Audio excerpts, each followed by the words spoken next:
Karibu mtazamaji wa Zone Media. Jina langu unaitwa Victor Moshi, ambapo hapa leo hii ni mwendo tu kukujuza kile ambacho kinajiri katika ukanda wa Mashariki ya Kati, ambapo rais wa Marekani Donald Trump amewasili Israel leo hii asubuhi akitokea kwenye ndege yake ya kifahari ya Air Force One ikishuka katika uwanja wa ndege wa Ben Gurion.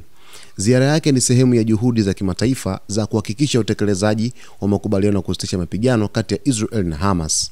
Wakati wa kuwasili kwake, waziri mkuu wa Israel Benjamin Netanyahu na rais wa Israel Isaac Herzog walikuwa hapo kumpokea rasmi uwanjani hapo. Pamoja naye walikuwepo viongozi mbalimbali, ambapo mjumbe wa Marekani wa Mashariki ya Kati Steve Witkoff pia alikuwepo kumpokea rais wa Marekani Donald Trump.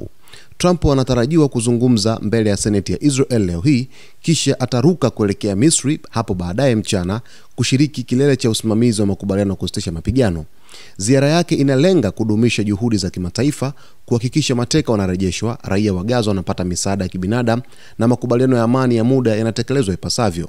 Kila hatua ziara hii inafuatiliwa kwa ukaribu na vyombo vya habari vya kimataifa, huku tukio likitarajiwa kuathiri diplomasia na mwelekeo wa kisiasa Mashariki ya Kati. Habari za kuwasili kwa Trump zimeripotiwa kwa njia moja kwa moja, zikionyesha umuhimu wa ziara hii katika juhudi za kudumisha amani na ushirikiano wa kidiplomasia katika eneo hilo.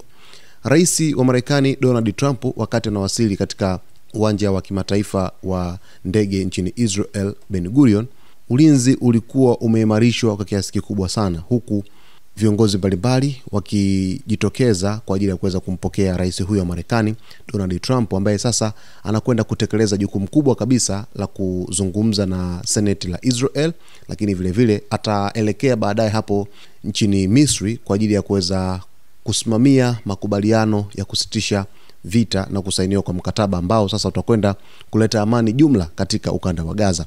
Hii ni taarifa kubwa sana mtazamaji, lakini hapa Zone Media nimekuahidi kwamba nitakuletea kila taarifa ambayo inajiri katika mchakato huu mzima, ambapo sasa Trump ashatia timu pale nchini Israel. Mtazamaji, salia nasi wakati wote kwa kusubscribe channel yetu, kulike video zetu, kucomment pamoja na kushare.